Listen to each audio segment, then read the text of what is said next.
A mensagem que nos traz hoje aqui a casa, para reflexão, é o capítulo 18 do nosso Evangelho, a porta estreita. Queria começar falando que hoje completa-se 90 anos a primeira psicografia de Francisco Cândido Xavier na Terra. Para a gente isso é um motivo de muita alegria. Foi no dia 8 de julho de 1927 que o Chico recebeu sua primeira psicografia.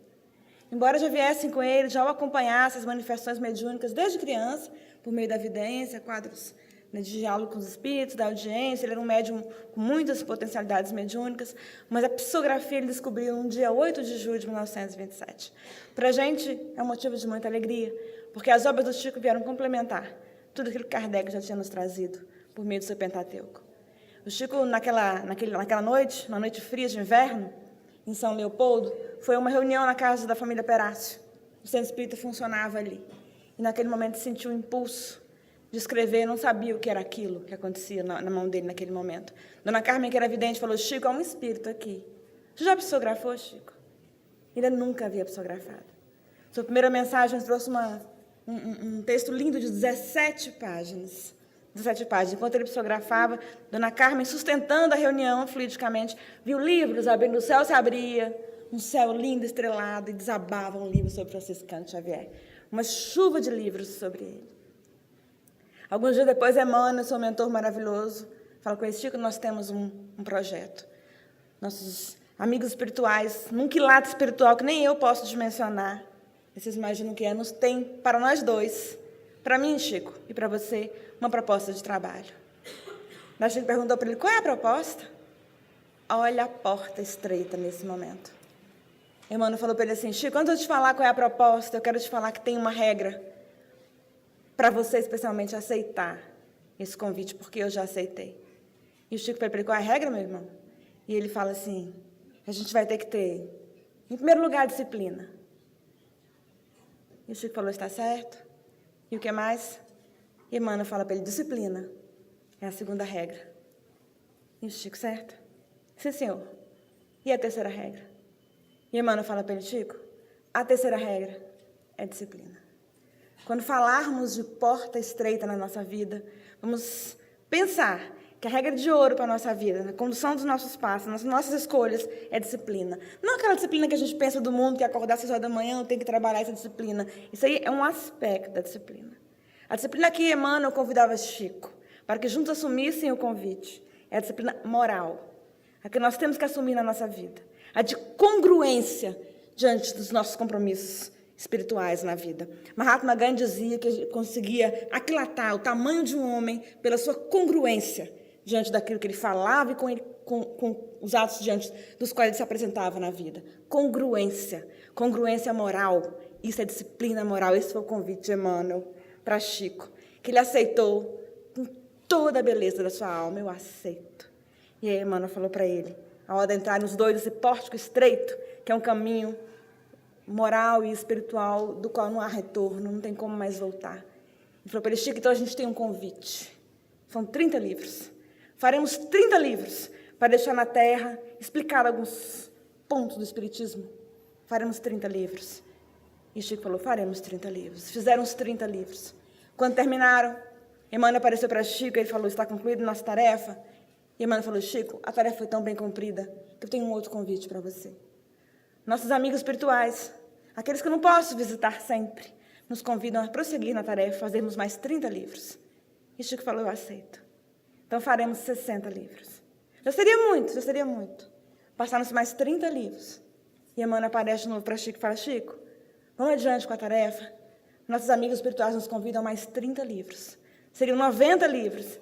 E Francisco Cândido Xavier, essa alma adestrada, disciplinada, que aceitou ultrapassar um pórtico estreito, que é o convite de Jesus para nós, que é o caminho que se abre para nós. A gente não tem outro. Tem transformado aí na vida, no mundo, a gente tem observado algumas religiões em comércio. Já viram isso? Vem para cá que a gente vai resolver seus problemas. Vem para cá que a gente tira o problema de você. A gente não existe. O que dizer de uma mãe que tira a criança da escola para ela não enfrentar a prova? É isso. Quando alguém lhe oferecer tirar o problema da sua vida, é isso que está oferecendo. O que a gente diz de uma mãe que retira a criança da escola para que ela não passe pela prova? Não, meu filho não vai estudar. porque ele não pode passar pela prova. Isso não é educação, isso não é amor. Não, jamais. Atravessar a porta estreita e adiante. Foram 90 livros. A irmã aparece para o Chico já não mais pergunta. E a irmã fala, Chico, eu tenho um aviso para você. É que nós dois, e você encarnado, foi desapropriado na Terra. Seu corpo agora pertence ao trabalho e nós vamos trabalhar. E Chico falou, nós vamos trabalhar. E foram mais de 400 obras. Uma noite de hoje, quando a gente relembra a primeira psicografia de Franciscano Xavier, era a gente compreender o que é o convite do Mestre para nós. É um convite para a gente aceitar o trabalho que se apresenta na nossa frente. Qualquer trabalho é para a gente aceitar com o coração pleno, que é a porta estreita de Jesus que se abre para nós. A mensagem que a gente refere hoje começa com uma passagem bonita de Mateus, replicando a voz do Mestre.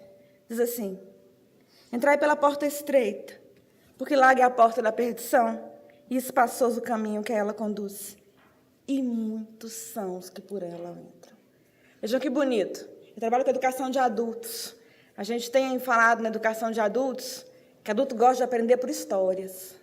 Eles chamam agora, a moderna andragogia, que é a pedagogia de adultos, chama de storytelling. Olha que nome bonito para dizer que adulto gosta de história. Quando eu ouço isso, eu penso que Jesus já falava assim há 2000 anos.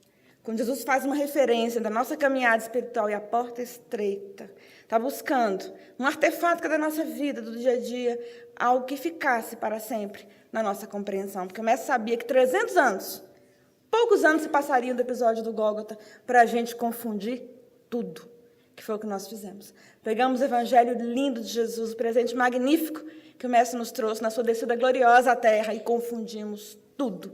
Misturamos cristianismo com política, com as leis do mundo, esquecidos da essência, caminhamos na forma. Mas Jesus sabia, alunos recalcitrantes que nós somos, que nós éramos, os valores do cotidiano ficariam em nós, porque adulto gosta de história. A metáfora da porta estreita nos faz referência a uma das portas de Jerusalém. A cidade sagrada de Jerusalém tinha 12 portas. Cada porta tinha um nome. Havia uma porta, nos conta o monitor Warwick Mota, uma revista Reformador de março de 2017, que uma das portas de acesso à cidade de Jerusalém era uma porta estreita, onde passavam as ovelhas para o sacrifício. Então, veja bem, que naquela porta se caminhava na forma da religiosidade. Jesus vem e fala, eu sou o caminho, a verdade e a vida. E ninguém vai ao Pai, senão por Ele, para nos ensinar que a partir daquele momento, da consubstanciação do seu evangelho na terra, Jesus passa a ser a porta que nos conduz à pessoa que nós podemos ser. Não é possível caminharmos sem compreensão do evangelho de Jesus no terreno do coração. Não mais no cérebro, não mais no nosso entendimento, não mais na forma. Nós não precisamos mais de sacrifício, graças a Deus. O sacrifício que a gente precisa doar agora é do nosso ego, é da nossa personalidade egóica, é da pessoa equivocada que a gente foi um dia que nós não podemos mais ser no mundo em transição. Jesus é a porta.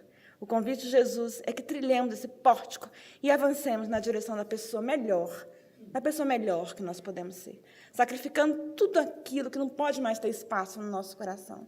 A vaidade, a pessoa equivocada que nós fomos, os pequenos vícios a que o Jackson aludiu aqui na primeira parte dos trabalhos, na fase da irradiação. Aquelas pequenas tentações que ainda habitam o nosso coração. A nossa vigilância talvez não seja, nesse momento, mais diante de grandes erros. Graças a Deus, nesse momento, talvez eles não sejam mais tentação para nós, mas os pequenos no terreno do nosso coração. Precisamos avançar no homem de bem, que nós não somos ainda, mas nós temos condições de caminhar para ser. Esse é o convite da porta estreita para nós. Mateus diz assim ainda, quão pequena é a porta da vida, replicando a fala do Mestre, quão apertado o caminho que a ela conduz, e quão poucos os que a encontram. Queria parar um minuto para falar de uma pessoa maravilhosa. Em agosto de 2017, completa 104 anos do desencarne de Frederico Júnior. Uma alma absolutamente brilhante, que esteve na Terra e que às vezes passa esquecido de nós todos, passa em silêncio, o silêncio operante, trabalhador. Frederico Júnior foi um dos médiuns, chamado médium da primeira ordem do Espiritismo no Brasil. Uma alma tão absolutamente trabalhadora, que era por meio dele que Celina, braço direito de Maria de Nazaré, mandava mensagem para Bezerra de Menezes nos primórdios da Federação Espírita Brasileira. Um médium trabalhador, magnífico, dedicado, que não deixou de trilhar a porta estreita. A pessoa absolutamente dedicada ao bem que teve durante toda a vida, derrocadas materiais, perdas afetivas, ação das trevas sem trégua na vida dele, esperando o momento da invigilância para agir. E Frederico ali trabalhando incansavelmente. Nós não podemos nos esquecer dele. Eu queria falar para vocês, queria falar dele hoje, que no mês que vem se completa 104 anos do desencarne dele. E Frederico Júnior foi a alma que assumiu o grupo do sábado à noite. Há 40 anos, quando não tínhamos palestra aqui à noite, Maís Braga veio assumir esse lugar como palestrante. Ela faria, então, a convite do seu Mário, palestra em todos os sábados. Ela havia viajado para o Rio de Janeiro. Quando ela voltou, o seu Mário falou: Maíse, vamos fazer o grupo do sábado à noite. Como há outros grupos, né? O grupo de radiação se chama Francisco de Assis. Nós temos aqui, nas quartas da tarde, o grupo Fenelon. Então, teria também um grupo no sábado à noite. E seu Mário falou para ela: vamos, o seu grupo vai se chamar Frederico Júnior. E ela: Frederico o quê? Mas era uma jovem na época, adolescente, praticamente. Frederico Júnior, Maíse. Todo mundo pegou outro mentor e ficou Frederico Júnior, ninguém pegou. Porque um trabalhador absolutamente silencioso, no silêncio que Emmanuel nos convida a assumir quando trilharmos a porta estreita. É o mesmo silêncio José, educando Jesus, o silêncio operante ali, trabalhando, absolutamente devotado ao bem, em silêncio, que se apaga para que acenda apenas a tarefa. Queria lembrar Frederico Júnior. E aí Maísa assumiu, então, e o grupo passou a se chamar Frederico Júnior. De Dona Irene, que toda reunião de sábado, de tão grato Frederico Júnior ficou, aqui sempre estava. Essa alma tão bela, eu queria contar um caso para vocês, de uma pessoa que trilhou a porta estreita, uma pessoa igual a gente, que enfrentou desafios absurdos, mas conseguiu assumir o bem como diretriz maior na vida. É o bem, caminhar no bem. Quando Bezerra de Menezes desencarnou, horas depois, foi por meio de Frederico Júnior que Bezerra deu a primeira mensagem. Frederico era médico da Federação Espírita Brasileira, estava na FEB, e quando os trabalhadores chegaram na FEB, todo mundo entristecido, como é que ia ser encaminhar o espiritismo no Brasil após o desencarne de Bezerra, em 1900? Como é que vai ser isso? Esse Frederico Júnior levanta e fala: por que chorais? Eis que estou aqui, na pátria dos espíritos, daqui vou guiar vocês e vou me guiar também, porque Maria me recebeu. Foi por meio da voz de Frederico que Bezerra conseguiu dar o primeiro oi para os amigos que tinham ficado algumas horas após o desencarne. Queria que a gente não esquecesse de Frederico Júnior e seguíssemos trabalhando, avançando a nossa porta estreita em silêncio. Vejam que silêncio não é omissão, não é omissão. Quando a gente se lembra do tempo frio que está lá fora, ser silencioso na tarefa não é ser omisso. Olha, a que ponto nós chegamos, Jeg, vamos falar do Rapa. Vamos lá, o Rapa, paz sem voz, não é paz, é medo. Nós não vamos ser omissos na vida, nós vamos ser operantes, sabendo que quem tem que brilhar é a tarefa. Nós somos candidatos a trabalhadores na seara do mestre, mas não seremos omissos, seremos operantes. Ainda aqui, na lição de Mateus, não, agora em Lucas, diz assim: tendo-lhe feito alguém esta pergunta: Senhor, serão poucos os que se salvam? Salvar de quem, né, gente? Salvar de nós mesmos. Salvar da parte escura que ainda habita o nosso coração. Curar de quem? Curar de nós mesmos. Daquilo que não é bonito, que habita o nosso coração. Senhor, são poucos os que se salvam? Respondeu-lhe ele, a fala do mestre: esforçai-vos por entrar pela porta estreita, pois vos asseguro que muitos procurarão transpô-la e não poderão. E aí que haverá choro e ranger de dentes. Na fase da irradiação, o Jack falou, né? Que se a gente plantar abacaxi, é isso que a gente vai colher no caminho. E se plantar flor, é isso que a gente vai colher. É assim mesmo. É assim mesmo. O esforço no átimo, que é uma encarnação, nos diz para atravessar essa porta que a gente está ensaiando há muito tempo a atravessar. Mas a colheita será o fruto do nosso esforço. Se patinarmos mais uma vez, é uma escolha da alma postergar sofrimentos que a gente já pode superar, que a gente já tem condições de ressignificar e seguir adiante. Seguir adiante. É olhar para as situações difíceis da vida como um convite que Jesus nos faz para que nos renovemos diante delas. A gente sempre fala da transposição de Saulo de Tarso, que nasceu Saulo e desencarnou Paulo, e que numa encarnação se refez, né? Mas vamos olhar quem andou perto dele, também vale a pena. Vamos falar de Ananias de Damasco, figura absolutamente fantástica. Ananias conheceu Jesus no pedido de Gólgota. O olhar de Jesus para ele, o olhar, foi um convite para aquela alma imortal para o trabalho. A partir da crucificação de Jesus, ele procura Pedro, nos ensina Amélia Rodrigues, e torna-se um cristianismo naquela primeira hora. Torna-se um primeiro cristão na primeira hora. E vai para Damasco. Vai para Damasco, lá na Síria. E aí, Paulo de Tarso, equivocado, parecendo com a gente, né, que jurando que está acertando, jurando que está abafando, perseguindo os cristãos? Vai, decide que vai para Damasco. Perseguir aquele que um dia tinha ensinado a mulher que ele amava e que ele não perdoava porque Abigail havia desencarnado cristã. E no caminho se encontra com Jesus. E é um encontro tão significativo, tão absolutamente transformador para aquela alma, o encontro com o caminho, com a verdade e com a vida, que ele sai cego do encontro. Jesus ensina para ele, vai para Damasco, que lá encontrará as respostas e a solução para o problema. Paulo vai com o nome de Saulo. E olha que bonito. Lá em Damasco está Ananias, que sabia que Saulo estava sendo um perseguidor atroz dos cristãos, matava os cristãos, acabava com os cristãos, e soube que Saulo estava cego. Olha o convite de Jesus para nós, né? Jesus, por meio dos canais mediúnicos, fala para Ananias, vai lá e cura a cegueira de Saulo. Gente, é para o cristão que não abraçou o evangelho falar, Jesus, deixa cego mesmo. Pois está matando todos os cristãos? Não. O convite de Jesus para nós é para amarmos além do amor. É para perdoarmos. Sabemos a origem da palavra perdão? A palavra perdão tem uma origem latina, que significa per. Per é um prefixo, significa para além, donar, dar mais do que você tem, dar para além do que você tem. Perdoar é dar tudo da gente para o outro. Esse é o convite de Jesus para nós. O convite de Jesus para Ananias, naquele dia memorável na história daquela alma mortal. Perdoa, vai e cura. É o convite de Jesus para nós. Se a gente transpor a porta estreita, é isso. É darmos além, dar um passo além. Se te pedir uma capa da túnica, se pedir para andar 1000 passos, anda 2000. É isso. O convite de Jesus não é fácil.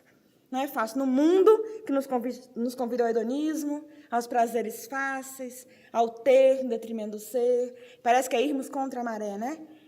É o convite de Jesus para nós. Jesus nunca falou que a caminhada seria fácil. Mas a resposta vem dele. A partir do próprio Gólgota, Jesus nos fala, olha que eu venci o mundo. Somos nós, é o convite para nós. E Ananias vai e cura, sem compreender direito qual que é a missão. Jesus pede para ele, cura o algoz dos cristãos, cura, para perceber que Saulo naquele momento se transformava e que era mais uma ovelha. Jesus trazia para o seu rei de ovelha valorosíssima, que se transformaria no maior divulgador do cristianismo nascente. É o convite de Jesus para nós. Se a gente não estiver compreendendo, se não estamos entendendo, é para seguir, amar e servir e perdoar para além das nossas forças, no limite, nos dizem os espíritos, no limite das forças que possuímos. E olha que o nosso limite é diferente, é cada um sabendo de si.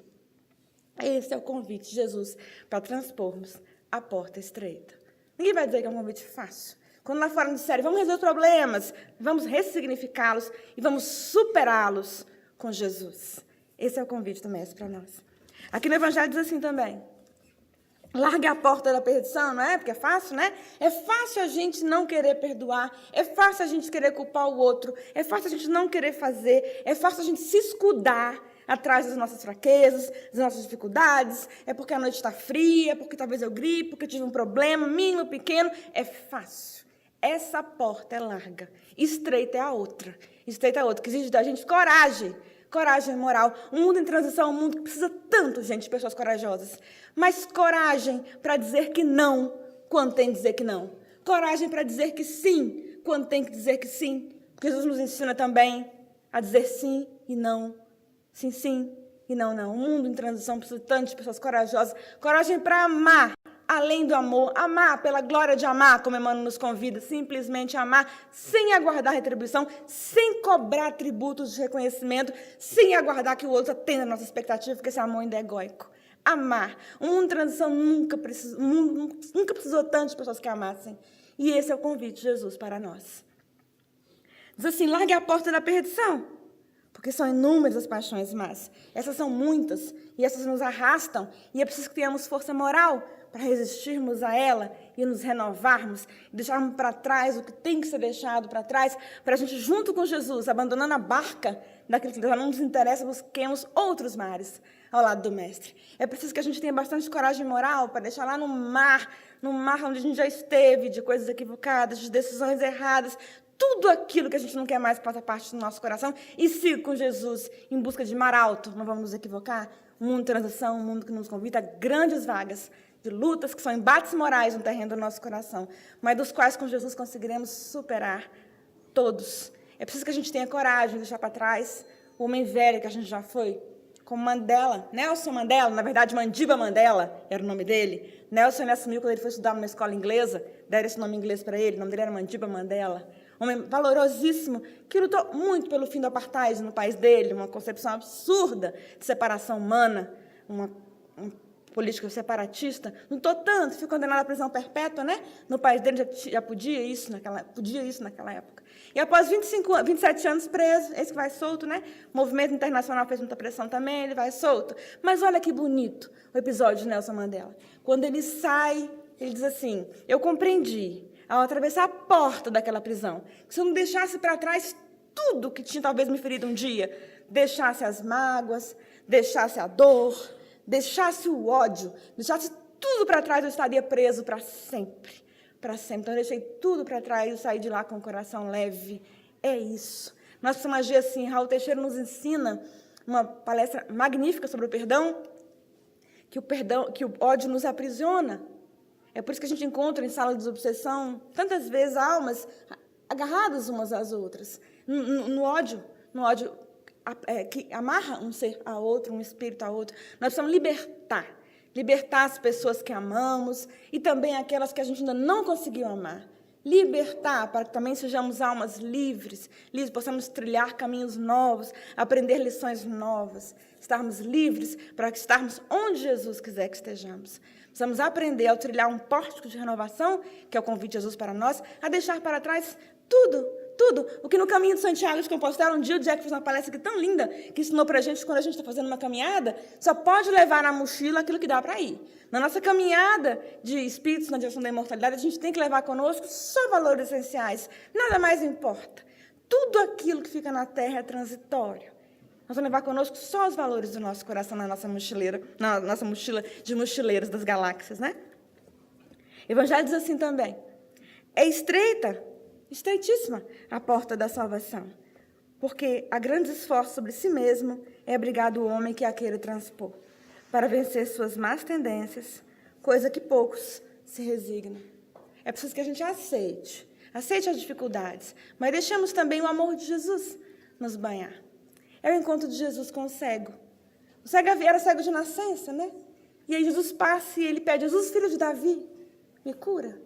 Jesus volta para ele e pergunta, o que queres que eu te faça? Olha que bonito. O mestre pergunta para ele, parecia óbvio para todo mundo, né? Que ele queria ser curado, que ele queria voltar a ver, mas Jesus pergunta, é Jesus para nós. Esperando que a gente também manifeste a vontade do bem que ainda habita em nosso coração. E ele fala que gostaria de ver. Jesus, então, lima, saliva e lodo e faz com que o cego volte a ver. E aí vira uma confusão, né? Tem uma confusão, como assim? Ele voltou a ver? O que foi que aconteceu? E aí muitos começaram a dizer assim, ele via desde que ele nasceu. Isso aí foi balela, ele não tinha como curar, que absurdo, ainda mais num sábado, porque era sábado. Como foi? Ele já enxergava. E aí o cego diz a resposta que a gente tem que falar. Diante dos embates da vida, diante das dificuldades que certamente virão, não vamos nos iludir, vencido uma dificuldade transposta, eis dificuldade vindo na nossa direção, nos diz Maria Dolores, graças a Deus. Na mensagem que ela leu, já volto na história do cego. Na mensagem que a Flaviana leu na irradiação, Maria Dolores dizia assim, Senhor, quando eu estiver na terra, ali anestesiada com consciência parcial, parecendo um doente na UTI que está anestesiado, não me deixa realizar os sonhos pueris que eu quero. Não me dá as facilidades. É bem assim. O cego vira e fala, eu não sei o que ele é. Só sei que eu era cego e agora vejo. Somos nós na vida, diante das dificuldades. Eu só sei que antes eu era cega. Mas um dia, quando o Evangelho de Jesus, enfim, encontrou morada em meu coração, para sempre, eu posso dizer que agora vejo. É só que posso dizer que ao transpor essa porta, diremos, a gente era cego, mas agora a gente vê. E tudo muda, tudo é relativizado. É o mundo que muda, gente? Não, somos nós que mudamos. É a perspectiva que muda a partir do nosso encontro, que é inalienável, que ninguém pode fazer por nós, numa porta que só se abre por dentro, com o Mestre Jesus. Eu só sei que eu era cega, e agora vejo. Quando se achar transformada a terra, nos dizem os Espíritos, a estrada do bem será mais frequentada. Que dia lindo que vai ser esse, né? Que dia lindo que vai ser esse, que a gente vai olhar para o irmão como um igual, não haverá mais separação, não haverá mais preconceito de forma alguma, enxergaremos no coração que vem na nossa direção apenas alguém que aguarda de nós o amor que já habita em nós. Vamos fazer igual Pedro, saindo do templo. Eis que tinha ali um paralítico, era paralítico de nascença, e ele sempre pedia ajuda. E ele olha para Pedro, Pedro não tinha nada, na casa do caminho eles não tinham nada, só amor, mas tinha aprendido com o mestre a compartilhar o amor do coração. Nesse mundo de tantas tecnologias, quando a gente fala tanto em compartilhar vamos compartilhar o amor que habita no nosso coração. Esse é o verdadeiro compartilhamento que o mundo precisa. Tá bom? Vamos compartilhar. É Jesus no monte. Jesus, mestre, eles estão em fome. Jesus pergunta, o que a gente tem no cesto? É o que Jesus pergunta. O que a gente tem para não partir do nada, para partir do pequeno talento, que nem o Jack falou na irradiação, que a gente tem para potencializar nossas capacidades. O mestre pergunta, o que a gente tem no cesto? Jesus aguarda de nós, do pouco que nós temos, a boa vontade, para ele potencializar as nossas capacidades. E aí os discípulos falam, temos pães, temos peixes, 5 e 2. E aí o mestre traz e vamos orar. E multiplica. É porque Jesus dividiu? Não, é porque ele compartilhou. Quando a gente compartilha, não tem fim. Vamos compartilhar o amor do nosso coração. Pedro descia do templo. E o paralítico pede para ele uma ajuda. E ele olha para si mesmo e diz assim, filho, eu de mim nada tenho, mas aquilo que eu tenho, que eu recebi do mestre, isso eu te dou. Anda. Ele compartilha com o paralítico o amor que já habitava, o amor que ninguém nunca vai tirar dele, porque é o tesouro da alma, imarcessível na alma imortal. É esse tesouro que a gente precisa buscar na terra, esse que ninguém rouba, que a ferrugem não consome. É o tesouro de Jesus no nosso coração. O mundo de transição espera isso da gente. Que a gente transpõe uma porta e não tem mais volta. Nunca mais a gente vai olhar para trás saudoso da pessoa equivocada, vaidosa, egoísta, egóica, egocêntrica que nós somos um dia. A gente vai se curar de nós mesmos, da parte da escura, da parte sombra de Joana de Ângeles, que ainda habita o nosso coração. Nós vamos nos curar dessa pessoa e vamos seguir em frente renovados. É isso, esse é o convite de Jesus para nós. Todavia, nos diz os Espíritos também, de que delitos, por estar tão equivocada a terra, né? Sofrer tanto? De que delitos essa humanidade se houvera feito culpada para merecer tão triste sorte? Tantos sofrimentos, parece que para atravessar a porta a gente vai e volta, né? No presente e no futuro, se toda ela se achasse degradada na terra e se a alma não tivesse outras existências. A gente precisa pensar na nossa estada aqui na Terra numa perspectiva encarnatória, que foi o que o Jack leu na mensagem inicial. É preciso a gente ver um momento, que é o nosso momento aqui, a encarnação é um momento na história do Espírito. Um momento que nós podemos nos transformar muito, uma oportunidade ímpar. É só quando a gente olha para a nossa vida a partir de uma perspectiva encarnatória é que a gente consegue compreender as mazelas, os sofrimentos do mundo e relativizá-los todos. Tudo assume uma perspectiva diferente. Tudo. O que é o momento? Esse momento de sofrimento na caminhada do Espírito. É um átimo na nossa caminhada. Tudo, então, fica relativizado. Aí a gente se dispõe, então, a carregar a nossa cruz. A nossa cruz não quer dizer que a gente vai abraçar o sofrimento. Quer dizer que a gente vai compreender as dificuldades que vão chegar para nós. Nós vamos ressignificar as dificuldades como lições que precisam ser superadas. E mais, vamos ajudar o outro a resolver as questões dele também. Vamos conseguir, enfim, sair da casca endurecida que a gente vem alimentando há tantos séculos do nosso ego. Vamos romper essa casca, vamos conseguir, enfim, caminhar na direção do nosso irmão, como Simão Cirineu. Eis que ele estava ali, a Amélia Rodrigues nos conta, e é convidado, quase imposta a ele a tarefa de carregar a cruz que Jesus carregava, e ele aceita.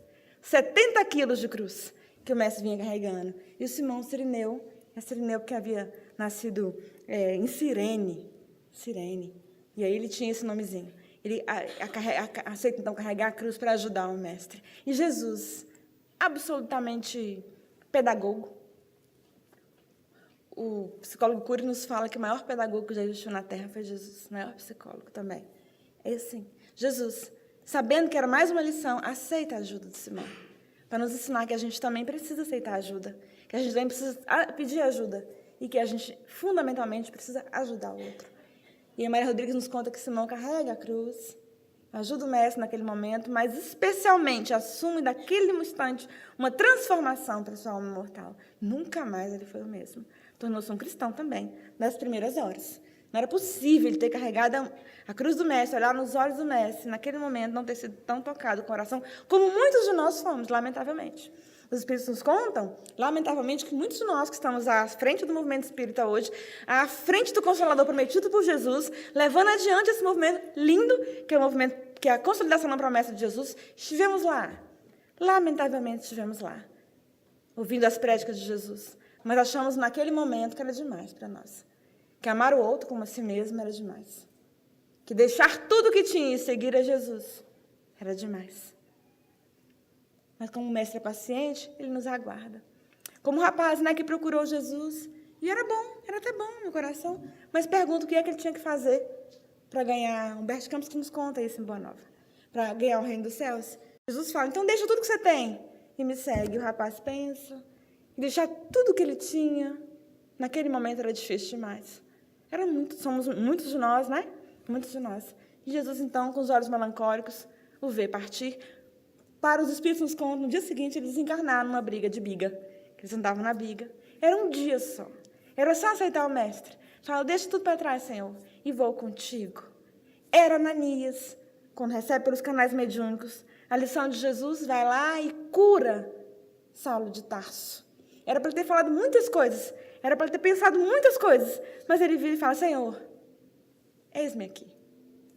Não há outra forma de transpormos esta porta estreita que não nos curvarmos diante dos desígnios de Deus na nossa vida, diante daquilo que vem na nossa direção, que não dependeu de nós, e nos falarmos, Senhor, eis-me aqui. É a lição imorredora de Maria. Maria, essa alma linda, não contei para vocês, o Frederico Júnior, comecei falando dele, né? Essa alma espetacular, quando foi desencarnar, que bonito. Típico das almas lindas. Ele sofria de uma moléstia incurável. Ele juntou a família e falou, gente, eu já vou. Fechou os olhos e falou, Maria, Mãe Santíssima, me recebe no seu regaço. E desencarnou. Foi assim que Frederico Júnior desencarnou. Maria, essa alma extraordinária, magnífica, que acolhe almas tão sofredoras, não vale daquelas almas que resolveram voltar antes do tempo para casa, lamentavelmente. Porque também os Espíritos nos ensinam que tudo que a gente não pode é perder a fé. Maria, essa alma magnífica, que também nos ensina a resignação e a submissão aos desígnios do Pai ao transpor uma porta estreita. Maria, naquele dia, era uma adolescente ainda, né? Quando o anjo Gabriel aparece para ela e avisa que ela vai ser mãe do Messias. Talvez Maria tivesse medo, talvez tivesse ansiedade, talvez achasse que não ia dar conta, o que os outros iam pensar, meu Deus do céu, e agora? Será que eu vou conseguir educar esse menino? Maria se curva diante do anjo, no coração dela, se curvando a Humberto Campos, que nos conta também, se curvando aos desígnios do Pai, e diz, eis aqui a serva do Senhor, faça em mim, de acordo com a tua vontade, não tem jeito. As grandes almas que conseguiram, enfim, transpor um pórtico de transformação moral, agiram assim, na calma operante, na calma que não é omissa, mas na calma resignada diante do desígnio do Pai, porque Deus que nos ama, que é nosso Pai, sabe melhor do que nós mesmos o que é melhor para nós. Quais são as lições que nós temos que aprender, aquilo que a gente já consegue suportar para superarmos e sermos melhores. Todo desafio que vem para a gente, é para a nossa superação. Deus que nos ama jamais nos daria uma dor para a gente fracassar na vida. Todo desafio que nos chega é o convite de Jesus para que a gente se supere e um dia fale também, veja, eu venci o mundo. Eu venci o mundo. E aquilo, Patrícia, aquilo para o qual não há solução? É porque a gente precisa relativizar, olhar para as situações na perspectiva da imortalidade. Quando a gente olha para as dificuldades, para os desafios, para os sofrimentos mesmo, a partir de uma perspectiva de eternidade, então tudo está relativizado, em tudo pode haver aprendizado, superação e transformação moral. A lição diz assim também, por que essa porta tão estreita parece tão difícil, né?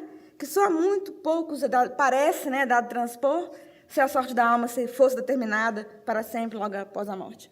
Graças a Deus, nós sabemos que não é assim. Não é assim. Nós transpor a porta com Jesus não é um convite fácil. Quando disserem no mundo, vem para cá que a gente resolve, que com Jesus tudo dá certo, dá, na perspectiva do Espírito, porque é isso que nós somos. Nós somos espíritos, como o Jack falou no começo. Nós não somos seres materiais. A gente não pode olhar para a nossa vida a partir de uma perspectiva material. A gente precisa olhar para tudo a partir de uma perspectiva que é espiritual. Conta-nos o site Momento Espírita, uma história verdadeira. Olha o que é transpor um pórtico, né? Uma história verdadeira de 2 escravos. Um escravo a história de um escravo, na verdade. Um escravo mais velho, tornou-se fiel ajudante do Senhor naquele lugar. E aí um dia o Senhor então pede que ele vá no mercado escolher outros escravos para a fazenda.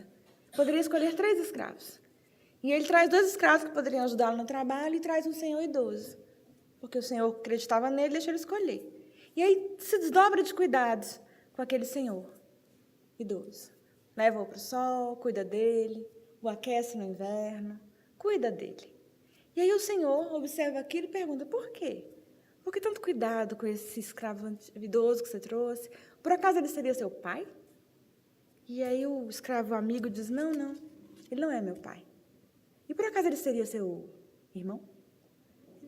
Não. Você está falando dos laços consanguíneos? Também não é meu irmão, nem sequer é meu amigo, Senhor.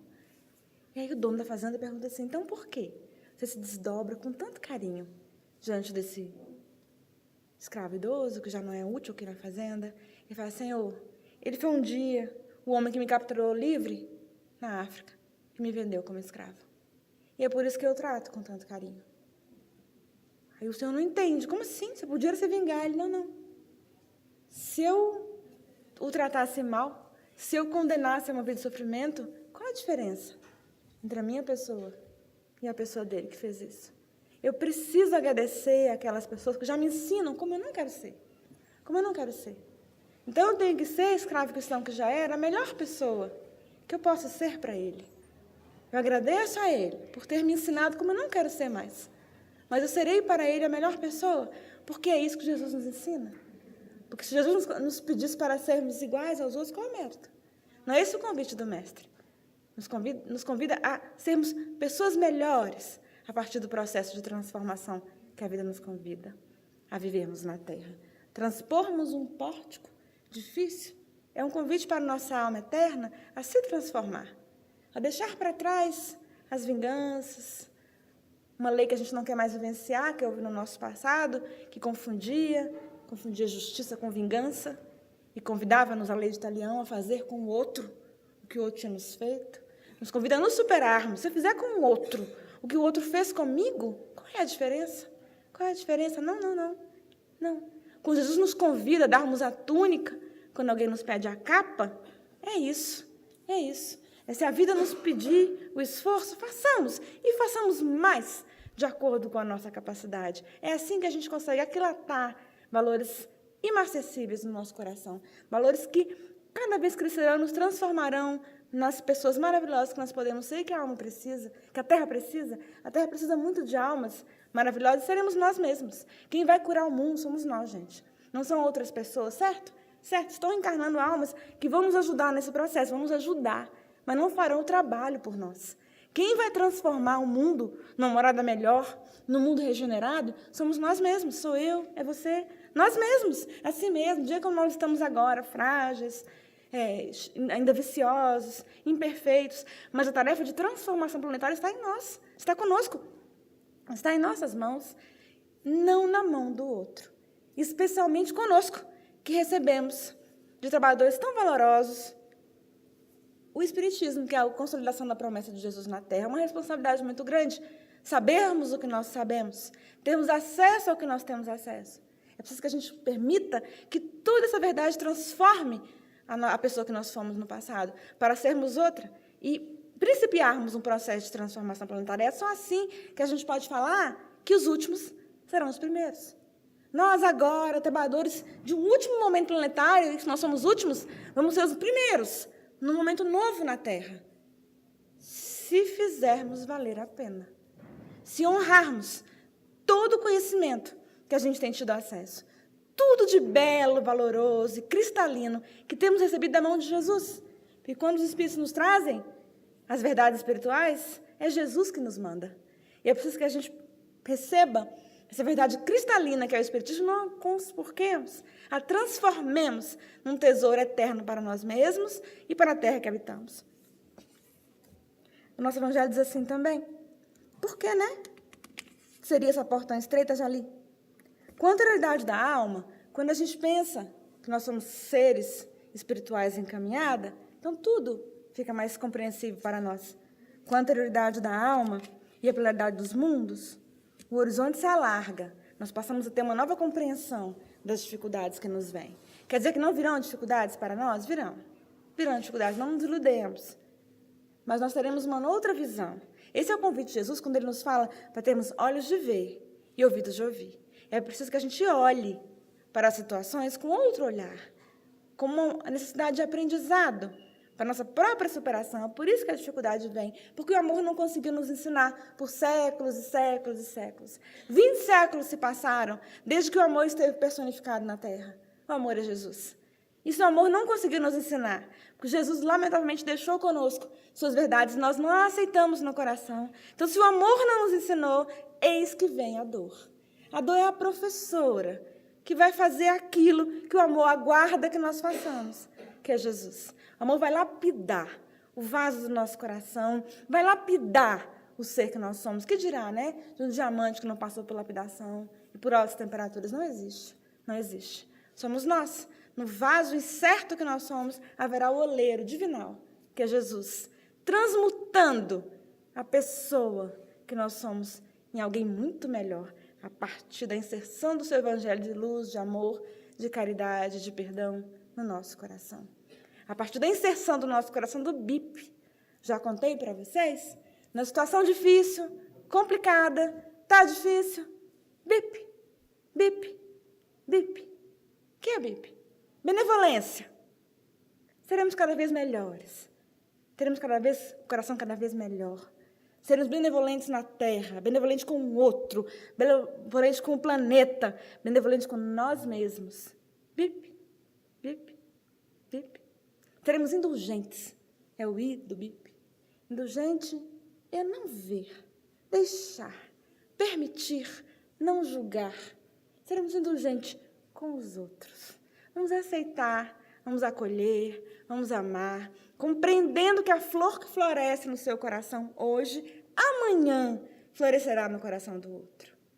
E nós disputamos a condição de semeadores na terra, numa seara que não nos pertence em absoluto, que pertence a Jesus. Então a colheita é dele, a florescência é do Mestre.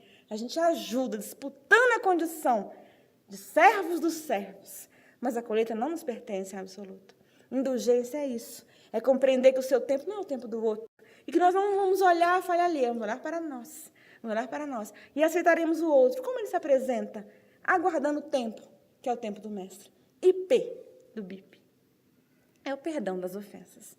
Perdonar, dar para além, daremos na vida o melhor de nós. Seremos as melhores pessoas que nós conseguirmos, todos os dias, cada dia que se abre uma oportunidade nova, de perdonarmos, de darmos o nosso perdão para o outro que ainda não sabe, para o outro que se equivocou, para o outro que é ignorante, para o outro que talvez saiba, mas queira fazer recalcitrante no erro, porque nós também já fomos recalcitrantes no erro um dia na nossa caminhada. Por isso nós vamos perdoar, porque ninguém perdoou mais que Jesus. Porque a descida brilhante, a descida maravilhosa do Mestre à Terra foi para nos trazer o Evangelho, nós não compreendemos e crucificamos Jesus. E ao final a lição de Jesus para nós é: Pai, perdoa, porque eles ainda não sabem o que fazem. Um dia nós saberemos, na completude, o que foi que nós fizemos, que nós conseguiremos compreender na completude a lição de Jesus. Por isso vamos perdoar sempre. Perdoar a pequena falha, perdoar a grande falha. Com a anterioridade da alma e a pluralidade dos mundos, a multiplicidade, né, dos planetas onde nós podemos estar, mas é aqui mesmo na Terra, tá? Não vamos guardar a expectativa de que a gente vai para outro planeta, não. Vamos ficar aqui, vamos pensar em transformar a nossa Terra, em vez de a gente ficar pensando, porque a gente já sabe que existem múltiplos mundos, e que à medida que o Espírito evolui, ele pode ir para outros mundos. Vamos pensar na Terra como um lugar melhor que Deus nos proporciona para vivermos, e que nós vamos transformar esse lugar no lugar que Jesus espera que nós transformemos, para ser um lugar que merece ter Jesus como governador. É Jesus que é o governador da terra. Vamos pensar em transformar a terra para ela estar à altura do Mestre, porque não tem estado por nossa culpa, por nosso equívoco, por nossos erros reiterados, por séculos repetidos. Vamos pensar em nos transformarmos, para a gente, enfim, conseguir transformar a terra no lugar que merece o governador planetário que tem, que é Jesus, que é ninguém mais que Jesus. Com a anterioridade da alma e a pluralidade dos mundos, o horizonte se alarga, a gente passa a ter cada vez mais compreensão do que é que eu estou fazendo aqui. De onde eu venho? para onde eu vou. E por que transpor uma porta de evolução espiritual é tão difícil? Porque tenho, durante reiteradas vidas, alimentado em mim mesmo tantos equívocos e tantos erros. E é por isso que é difícil, porque é difícil dispor do homem velho que nós fomos. Mas é necessário. É como Francisco de Assis na praça, quando ele se despe e fica despido diante de Jesus. É uma demonstração metafórica para nós. Que é preciso a gente deixar para trás tudo que não tem mais valor. Tudo que nos arrastou no passado, e sermos limpos e puros, como Jesus nos enxerga, para a gente refazer a nossa história. Com a anterioridade da alma e a pluralidade dos mundos, o horizonte se alarga, né, gente? Faz-se luz sobre os pontos mais obscuros da fé. Enfim, a gente compreende quem eu sou, para onde eu vou, o que faço aqui. O presente e o futuro tornam-se solidários com o passado. Enfim, eu compreendo essa dor que lateja no meu coração, que dói, que dói, que dói. Por que é que dói? É porque lá no passado o amor me convidou e eu disse que não.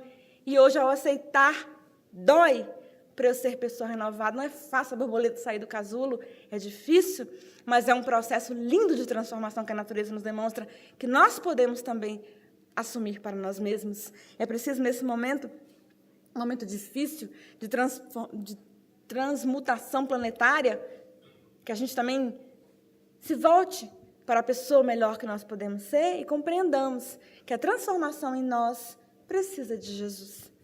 É a mensagem linda de Bezerra de Menezes no encerramento do 4º Congresso Mundial Espírita, que se deu em Lisboa, na psicofonia maravilhosa de Valdo Pereira Franco, quando Bezerra nos ensina assim: Senhor, nesses momentos difíceis na Terra, em que somos chamados às provações, somos chamados a transpor um pórtico de amor, o qual não podemos mais recusar, Jesus, vem ter conosco, mestre. Porque sem ti, Jesus, é fracasso.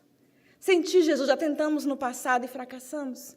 E o nada que fomos, Senhor, reflete a pessoa que voltou as costas para ti. Jesus, agora, que a boa vontade avança no nosso coração, que compreendemos, mestre, vem ter conosco, Senhor. Vem estar conosco, Jesus, para podermos ser outros nós mesmos, para podermos nos transformar, Jesus, sendo nós mesmos. Senhor, nesses dias difíceis, dias escuros na terra, dias de provação na terra, no terreno do nosso coração também, Jesus, vem ter conosco, mestre. Vem estar conosco, Jesus. Sustenta-nos, Jesus, em todas as provas. Senhor, contigo nós podemos e conseguiremos, mas sem ti, Jesus, é fracasso certo. Mestre, vem ter conosco, Jesus. Não é possível a gente transpor porta nenhuma de renovação espiritual se não aceitarmos as belezas do Evangelho de Jesus, enfim, em nosso coração. Eu queria encerrar essa palestra contando uma história linda, de uma alma linda que teve entre nós na Terra, Madre Teresa de Calcutá. Uma mulher que tinha só um pulmão. Às vezes a gente se esconde atrás da pequena dificuldade. Eu tive gripe. Deixa eu te falar, eu tenho dificuldade em casa. Eu tenho criança. Eu tive câncer. Deixa eu te falar, é difícil. Peraí. Ela tinha um pulmão, só um. E fez um trabalho magnífico, esplendoroso na terra. Lindo. Eis que ela estava um dia, senhorinha já, treinando uma aprendiz, uma noviça. A menina tinha 17 anos e andava com ela nas ruas escuras do Marrocos. Clima parecido com o de Brasília, né? Clima de deserto de dia, quente de noite, fria. E eis que ela ia andando com a mocinha, iam as duas a pé, naquelas ruas de pedra, e olha para um beco escuro. E entra, fala, vamos entrar. E a mocinha, entrar num beco escuro. O amor ainda não tinha avançado completamente, mas era só uma menina. Naquele coração diferente do estado do coração daquela alma linda da madre. E a madre solta a mão da menina, então, e entra. Avança. Naquela noite gelada, a mulher que tinha apenas um pulmão, né? A gente tem dois, ela tinha um. E entra. E traz, pequenininha, com ela, um morador de rua. Traz. Puxa, ele era um senhor. E ela traz e pede ajuda para a mocinha. E a mocinha o traz também, história verdadeira, na biografia da madre. E aí, então, com a ajuda da mocinha, ela o leva para o acampamento onde as madres estavam. Ali o cobre, dá um caldo quente, o acolhe, o calor melhor que a gente precisa é o calor do coração. Deixa o calor do coração dela irradiar naquele Senhor e o ama naquela noite profundamente, como Jesus nos tem amado. E aí, naquela noite, ele desencarna. Foi só uma noite, foi só um momento. Após o desencarne do moradorzinho de rua, aí a menina, aprendiz do Evangelho, Parece um pouco conosco, né? Nós somos todos aprendizes do Evangelho de Jesus. Só que agora, gente, a gente precisa deixar o Evangelho no nosso coração e não vamos nunca mais olhar para trás. A partir do momento que o Evangelho de Jesus encontrar a guarida definitiva, morada, nicho no nosso coração, nós vamos seguir adiante para que o Evangelho de Jesus transforme os nossos atos, para que a gente possa levar Jesus onde a gente estiver, para que a gente possa disputar a possibilidade de um dia sermos representantes do Mestre na Terra. E a menininha pergunta para a madre, eu queria te perguntar uma coisa. Como é que foi que naquela noite escura, ontem, né? Naquela noite escura, aquele beco escuro, absolutamente enegrecido, como é que foi que a senhora viu esse moradorzinho de rua lá, passando frio, dormindo no papelão? Como é que foi que a senhora viu? E a madre olha para ela com os olhos do amor, o olho que não julga, que é indulgente, que acolhe, que aceita, mas ensina, porque o amor não é omisso. Ensina, abraça e fala, filha, a pergunta não é como é que foi que eu vi. A pergunta, filha, que você tem que fazer é como é que foi que você não viu. Como é que foi que você não viu? Somos nós. É a pergunta que a gente tem que fazer. Como é que a gente não está vendo? Aquele que do nosso lado sofre e chora e geme, é de frio, é de desamor. Como é que a gente ainda não está vendo? Como é que a gente está olhando para a gente mesmo, para nossas dores, para nossas dificuldades, como é que a gente não está vendo? Como é que a gente não está vendo? Hoje ninguém fala mais que se morre de amor no mundo, né? É que a gente ficou menos romântico? Não. É que a gente tem aprendido a ressignificar as situações. Mas temos morrido muito de falta de amor na Terra. A pessoa que morre de frio, que morre de fome, que morre no abandono, que morre de solidão, morreu de falta de amor. Como é que a gente não tem visto? Como é que a gente não tem visto? A porta é estreita, mas não significa que nós vamos passar sozinhos, porque Jesus jamais esteve só.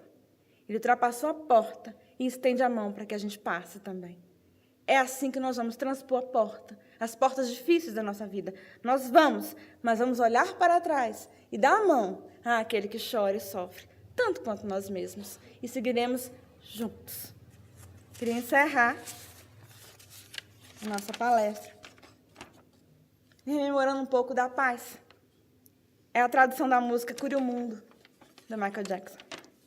Para a gente lembrar que esse mundo frio aí, de tempo frio, pode ser um lugar quentinho no nosso coração. A pergunta que nós vamos fazer é como é que a gente não tem visto o choro do outro. O poema do Michael diz assim: deve haver um lugar dentro do seu coração, onde a paz brilhe mais que uma lembrança. Se a paz tem sido só uma lembrança, né? Vamos rememorar onde é que está esse lugar. Sinta, chega o tempo de enxugar o pranto dos homens. Como é que a gente não tem visto o pranto dos outros? Sinta, chega o tempo de enxugar o pranto dos homens, se fazendo irmão, estendendo a mão. Só o amor, gente, só o amor muda o que já se fez, tudo aquilo de errado que a gente já fez. Paulo nos ensina que o amor cobre uma multidão de pecados. Só o amor muda o que já se fez, e a força da paz junta todos nós outra vez. Venha, já é hora de acender a chama da vida e fazer a terra inteira feliz. Deixe que esse canto lave o pranto do mundo. Vamos curar o mundo. A Terra hoje é um planeta que sofre. Vamos curar o mundo. Deixe que esse canto lave o pranto do mundo para trazer perdão, perdonar, dar além de nós mesmos e dividir o pão. Um pão, gente, que é do corpo e que é do espírito também. Dividir o pão. Só o amor muda o que já se fez. Tudo aquilo de errado que a gente já fez só pode ser transformado por meio do amor. E a força da paz junta todos nós outra vez. É só pela paz que vamos, no fim, nos reencontrar como filhos de Deus, que todos somos irmãos iguais, hoje, amanhã, sempre.